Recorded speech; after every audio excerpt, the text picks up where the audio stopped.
In the name of the Father, and of the Son, and the Holy Spirit, now please be seated. Today in the church is the Sunday of all departed priests. It is the first Sunday of our Nineveh fast. We fast because we've been studying all week the message that was given by God through Jonah to the city of Nineveh. God told that prophet, go tell those people and the king that in 3 days, if they don't repent, I'm going to destroy their city. And we all know the story where Jonah said, I'm not going to go tell the king that, he's going to kill me. And he ran away, he got on a ship, and he to get away from doing that. And there was a storm at sea, and they said, it's because of you, Jonah. And they threw him overboard. And he was swallowed by the whale. It was 3 days and 3 nights in the belly of the whale. And the whale put him back on the shore. He said, God said, now, I meant what I told you.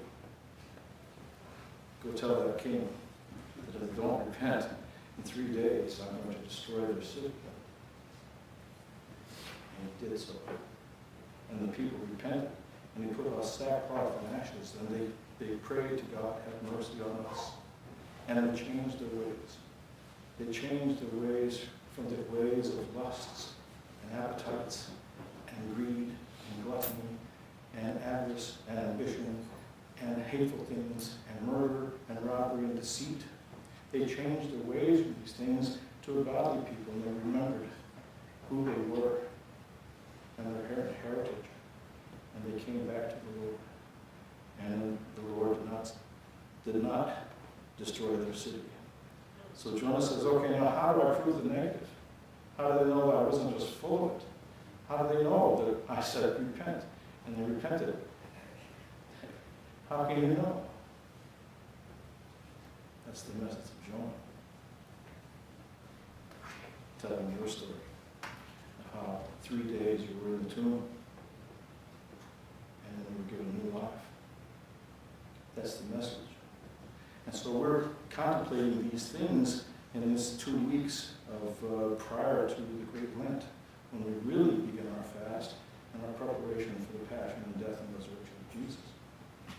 This is a time, and this Sunday of all departed priests is very special to me personally, because at some point it will be my feast. And so I hope that those who are praying for departed priests will pray as fervently as we do for the departed priests when I'm with them. We're all going to be in the realm of the departed. It's a fact. The departed from this realm into the other. We are citizens of 2 worlds.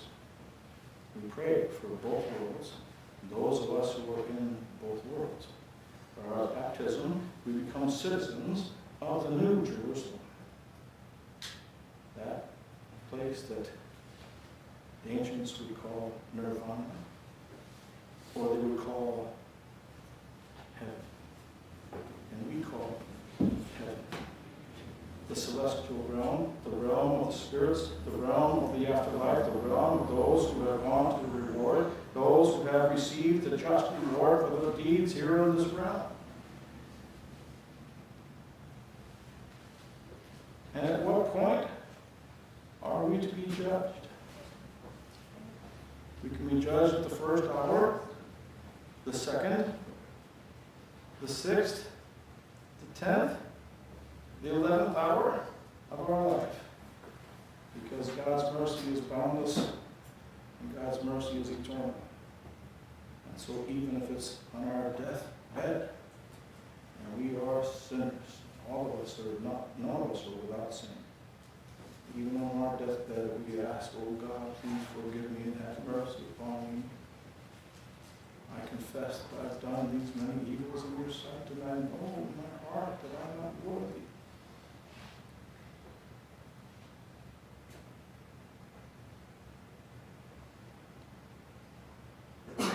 says, well, let's look. I commanded you to feed the hungry. Did you do it? I commanded you to relieve the yoke of the oppressed. Did you do it? I commanded you to have mercy on widows and orphans. Did you do that? I commanded you to console the dying, to comfort the imprisoned, to comfort those in distress. Did you do that?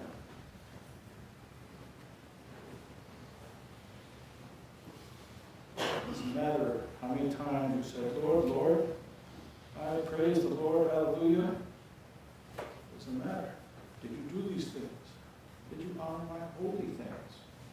Did you honor the holy day? Did you honor? Did you love me with all your heart, all your mind, all your soul, all your strength? Did you love me? And what is love but to have love for one's neighbor? Were you the neighbor to your neighbor, the good neighbor? Did you do these things? Or did you not? It's this time of year that we think about our eternal life, where we are on the other side of the veil. And how that is going to be, where he says, even the thief who was on the cross with him said, please forgive me. I'm not worthy to be crucified with you. And he said, I tell you truly, your sins, though they be many, are forgiven. Today you shall be with me in paradise. So, even at that. And so, we are here remembering Connie, of course, because Connie is so dear to our hearts. We love Connie. I was thinking about Connie this week, and especially, so I said, how could I describe Connie to people who know her better than I do? And two words would come to mind. She was diminutive.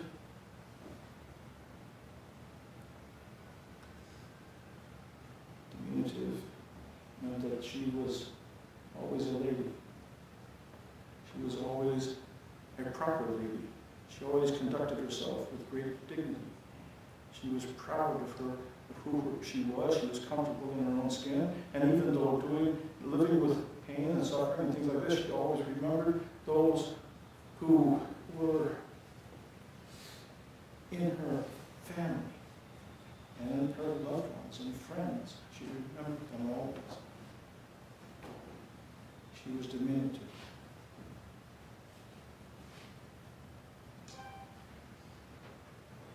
She also was deferential. She deferred to her son. She was proud of her son. She deferred to him in his adulthood for the decisions to be made for the family. She was deferential. Proud of him. We're all proud of him.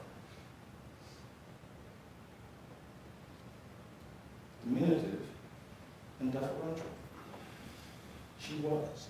In this sense, she was always the only one that I knew that would ever take notes on my sermon.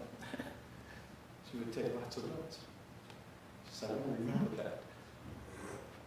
Well, I'm sure she's remembering them all right now. And she's doesn't need the notes anymore. But we loved her, and we still love her. And she's here with us now. And she's with us at all times. I can speak personally for what it means to lose one's mother. I'm sure many of you can. There's nothing like it. Both of my parents died in my arms. And my father when I was 16, my mother when I was 25. And like mother, I'm an only child, or I grew up as an only child. And the idea is that we have a strong bond with our parents. And they form us. And they are somehow with us at all times. And without them, we feel like we're lost in the wilderness. And we feel like we're, now who do I, now what do I do? who's going to be proud of me? Those kinds of things go through our hearts and our minds, and I'm sure you know that we can never be without it. The memories are with us every day. But love is one of those things that is able to be substituted deferentially. New loves come into our life, and our hearts, which are yearning to burst forth with love, burst forth with the love, because the love of God is within us. And the love of God knows no boundaries. It does not want to be constrained. It can't be filled with grief for the one who is lost, but yet filled with for the ones who are with us now. Our hearts are filled to overflow with love, which is the greatest of all spiritual gifts. So, I want to open it up a little bit. Usually our sermon is just when I get up and talk. But I wanted to open it up. Marty, you'd like to say something on behalf of his mother? And I would like to open it up for those of you who knew her and loved her. Maybe if you'd like to say something, feel free to say something. And let's just do it.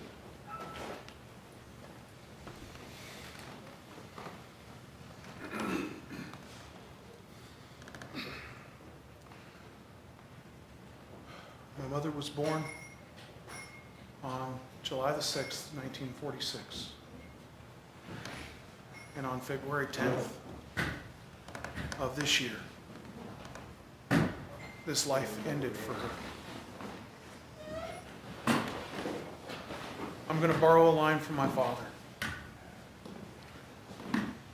When you look at a tombstone or you read an obituary, you see a start date and you see an end date, and between them is just a little dash. My dad was always taken aback by the fact that it's the dash that matters. It is not the beginning, it is not the ending, but it is the life that was lived in between. My mother grew up in southern Ohio, in a very small town called Rutland. In what I was kind of pictured as the black and white TV days. I picture my mother's childhood in black and white for whatever reason. And throughout her life, she has gone through many changes. Many things have changed for her. And throughout this week, I've reflected on my mother's life, as much of it as I know. And there are some here that have shared elements of that life before I came along. And there'll be more sharing in the days to come. But the thing that stood out for me for my mother are the contradictions of her life. My mother has always been crippled with a fear of crowds and of being the center of attention. I remember as a kid her telling me about a surprise birthday party that her parents threw for her, and the shock and the just being the center of attention overwhelmed her to where she cried all night. She said it was a good party, she had a good time, she just couldn't stop crying.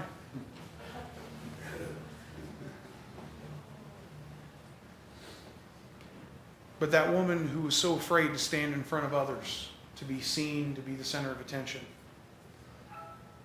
served as a Sunday school teacher from as young as age 16. She was an ordained minister of Christian education in the Nazarene Church.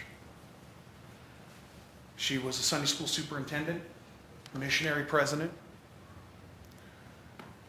and all of these things not because she wanted them, but because she felt needed. My mother is a woman who could never have kids. I don't even have an exact number of how many miscarriages that my mother endured for year upon year of trying. And even in my lifetime, I have the faintest memory of her miscarrying a set of twins and saw the pain that that cost her. Yet, though she could not carry a child, I stand before you as her son, adopted at birth. And the truth is that I am not alone. Because, in part, my mother has had a hand in raising many children. Whether it was teaching them in Sunday school, babysitting out of her home, reaching out to family and love, enjoying watching her nieces and nephews grow up and play. My mother has played a hand and served in the shoes of mother or aunt or grandmother or mom to more than I can count.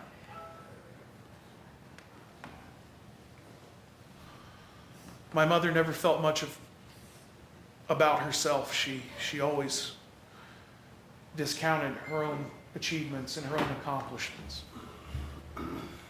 She would be kind of annoyed with me today for shining the spotlight on her. But she never hesitated to thrust me into the light. There are many things that I will miss about my mother. But the thing I will miss the most is the thing that she did most often. I cannot even begin to count the number of times that my tiny little 5'0" mother would grab hold of me and pull me over, wrap her arm around my waist, which was shoulder height for her, and take great pleasure and joy in introducing me to somebody from her childhood, a friend, someone that her and my dad used to go to church with, or even just a stranger. Because she'd always pat me on the back and said, "I'd like to introduce my little baby boy."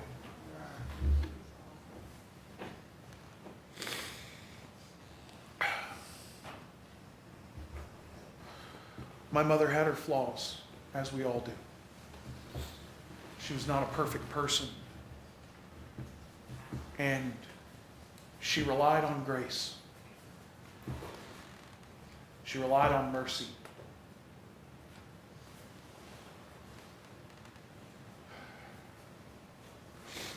She was preceded in death by her parents, by my father, now gone 10 years at the end of this March, by aunts and uncles that she loved so dearly, by a brother-in-law and sister-in-laws that have gone on before.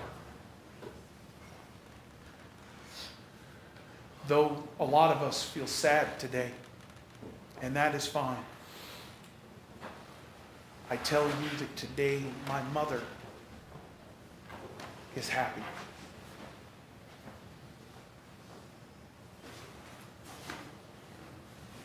Though I miss her, my mother is not gone.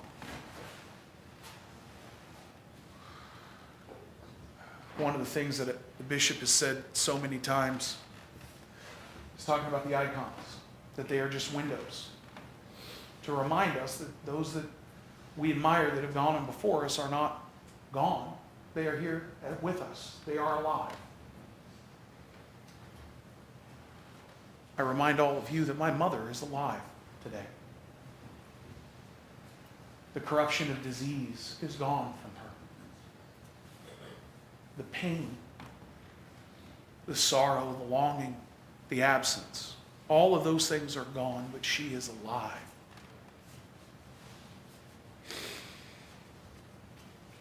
As mother began to pass and went into the labors of death, it dawned on me that this was labor that she had longed for in her life. It's just that it was not the birth of a biological child, but instead her rebirth.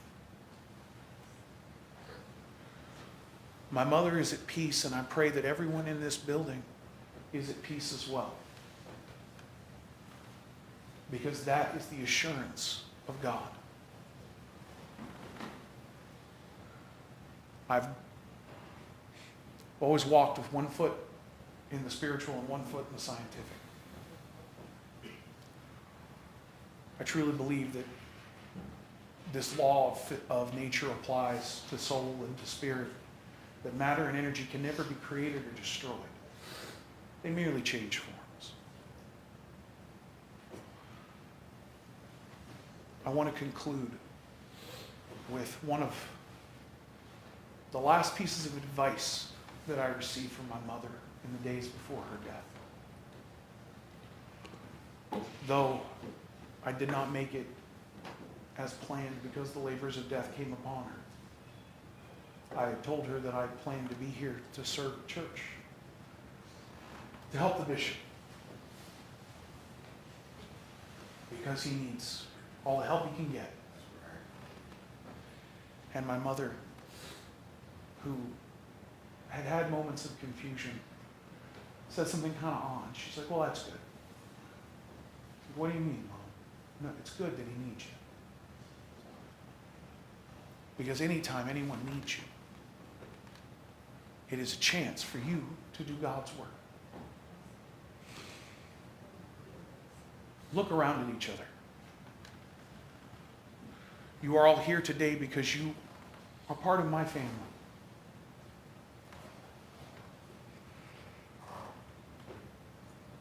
When one of you needs each other, rejoice in that need. Because it is your chance to show love, compassion, give of yourself. If you do that, you do God's work.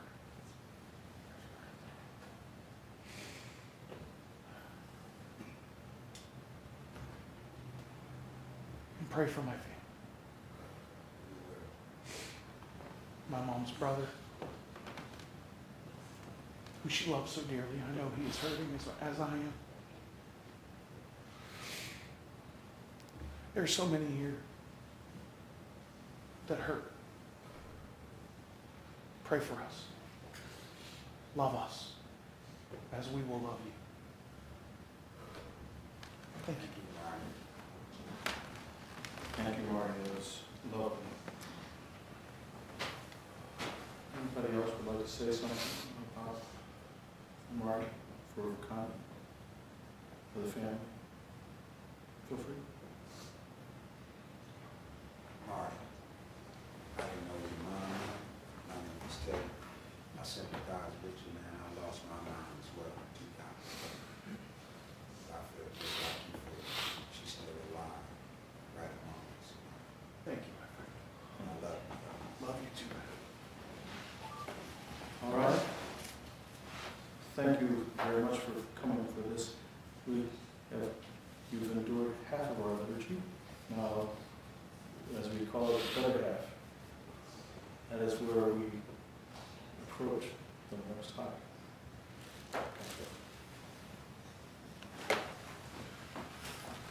During the interlude, I will be playing one of my mom's favorite songs.